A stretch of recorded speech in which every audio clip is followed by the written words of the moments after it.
école Yaraax yi élèves yi bu ñu jógee cycle élémentaire secondaire dañuy am problème dañuy am difficulté yu mag léegi yoonu yéen est-ce que yéen a ngi ciy préparé pour taxawu ko ndax Yaraax mën a am lycée ak yeneen. Absolument, c'est une question importante et pertinente. D'abord parce que nous, on a une responsabilité, c'est les primaires. Et li amone solo moy que élève buy génn primaire buy dem collège mu mëna am déjà un acquis nga dem avec un très bon niveau. Et aujourd'hui bo démé ci collège bi nga xamné réhabilité nañ ko mun naa né les résultats sont très bons. L'autre aspect c'est un côté social parce que dañoo gis né que dans le diagnostic bi ñuy def au niveau de Hann Bel-Air que abandon scolaire dafa bari parce que dafa metti et lolu deug la. Da ngay gis chaque parent bo amé dom mu wara jàng fu mu wunti mëna dem chaque jour di nga ko jox 1000 francs. Imaginez-vous bo amé ben dom ñaari dom ñetti dom yu wara jàng lolu moy chaque semaine di nga joxe 20 000 francs de transport kessé waxuñu fourniture waxuñu kii wu élève lolu li ma la mën a rassurer mooy en tout cas ñun am na liggéey boo xamante ne ñi ngi koy def avec l'inspection avec le ministère. Il y a des correspondances qui ont été faites et j'espère encore une fois que dans les quelques semaines à venir danañ mën a annoncer la bonne nouvelle. Mais li ngeen wax noonu c'est important pour que Hann am lycée. Grand Dakar c'est 6 communes. Dans dans l'arrondissement de Grand Dakar amul ben lycée bu fi nek. Voilà, d'abord dañuy remercier képp koo xamante ne yaa ngi jàpp ci éducation fii ci commune Hann Bel-Air. Dañ ciy tàmbali man samay naataango élu yi parce que c'est vrai que maire mooy jiitu maire mooy wax toujours mais maire dafa am équipe boo xamante ne maire day amee xalaatam bureau municipal amee xalaatam conseiller amee seen xalaat et ñu gis ne que tey effort yi nga gis ñu di ko def parce que nag lii fi am avant amul woon il y a 5 ans daanu ñu woon joxe bourse il y a 5 ans CMU amul woon il y a 5 ans daanoon nañ joxe ay cahiers waaye du genre fourniture yi nga xam ne moom nañuy joxe loolu li ko indi mooy forum de l'éducation jël nañu 2 jours ñu daal di invité partenaires yëpp association parents d'élèves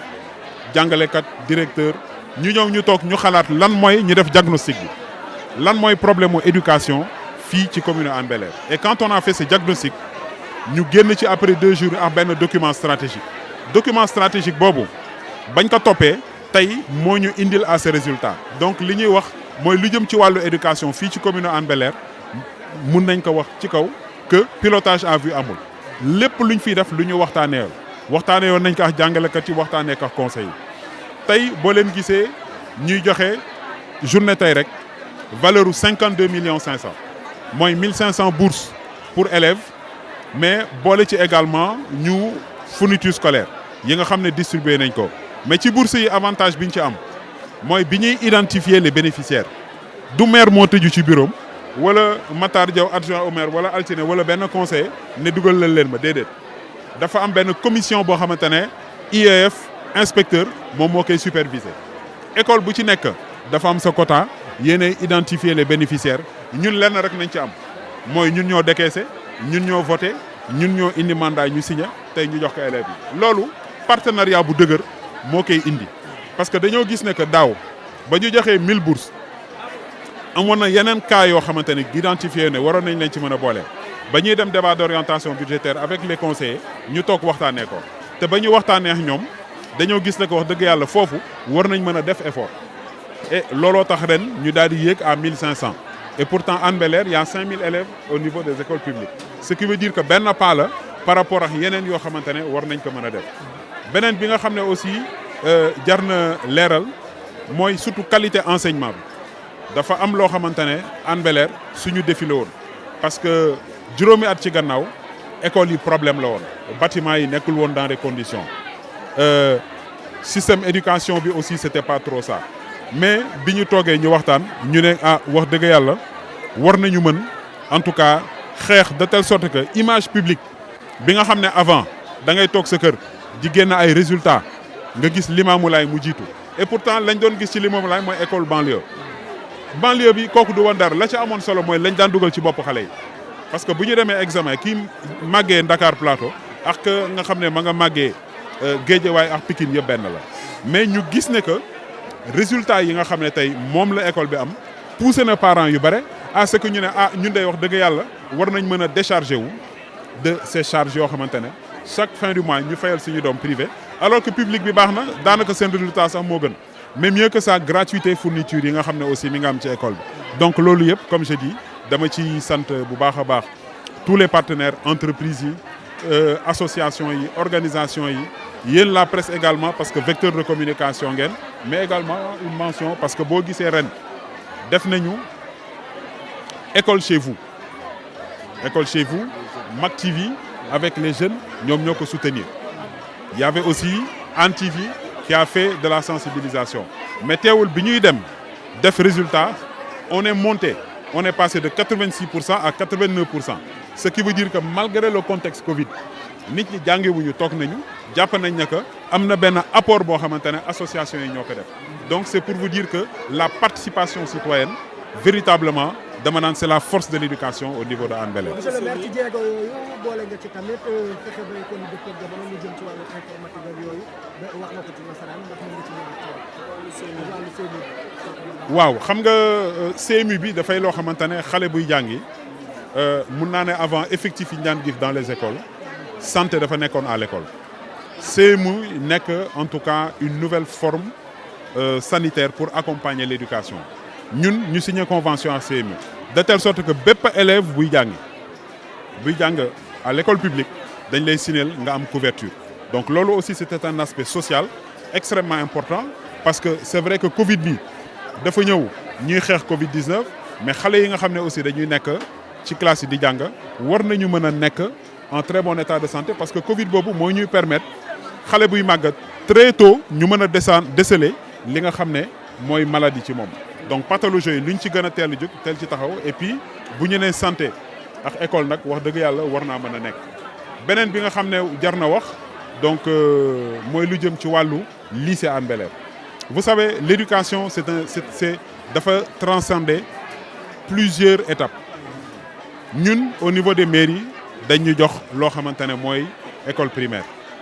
tey bu fekkoon ne lycée kese la Hann Bel-Air mën na organiser wu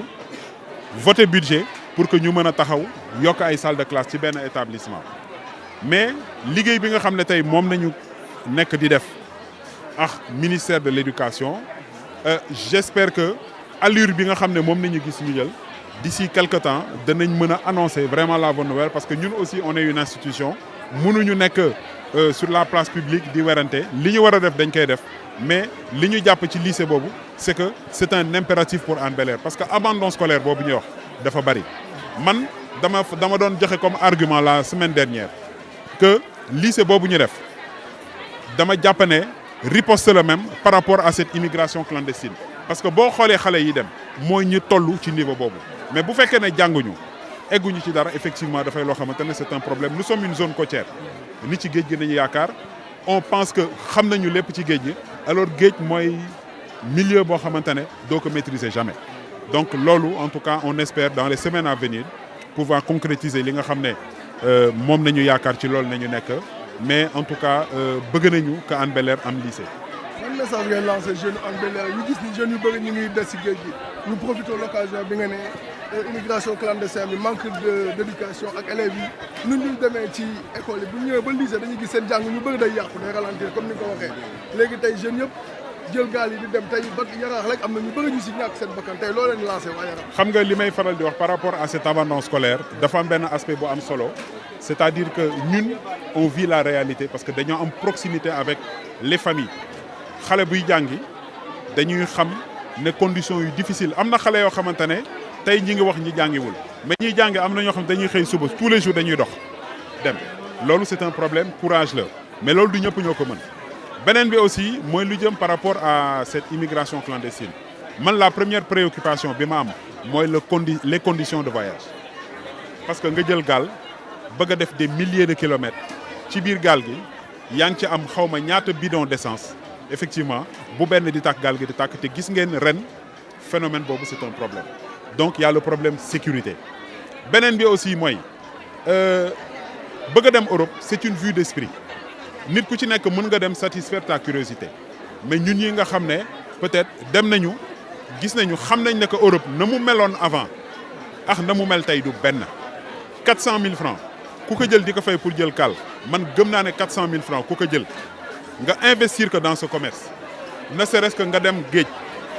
def mareyeur di jënd di jaay war nga ci mën a génn en tout cas moi c'est pas une forme d'immigration bu may encourager utee na nag ak ka nga xam ne am na visa dem kooku dafay loo xamante ne il est en tout cas dans les conditions yi nga xam ne ci la ñëpp di voyager et loolu c'est extrêmement important mais pour que ñuy jël gaal pour ci di ko mën def kooku du loo xamante ne man li may njëkk a wax mooy encourager wu ma li ci des maintenant c'est un débat mën nañu apprécier pourquoi ñu bëgg a dem dëkk bi neexul effectivement l'État doit mettre en place le programme bu fekkee ne les gens ont des idées selon la ñu yaakaar seen compétence ñun on est en fait ouvert à la discussion mais li may faral di wax mais personne ne peut vous garantir les conditions de sécurité parce que gaal mooy loo xamante ne dafa sensible bu ñu la expliquer man j'ai eu la chance rencontrer ñoo xamante ne jël nañ gaal mais bu ñu la expliquer gaal gi na muy comporté woo ñenn ñi dañ la naan chance moo tax ñu egg mais gaal gi xaroon na yàgg donc c'est pour vous dire que la sécurité man mooy sama premier problème et je n'encourage aucun jeune encouragé wu ma benn doomu Sénégal à ce que mu voyager dans des conditions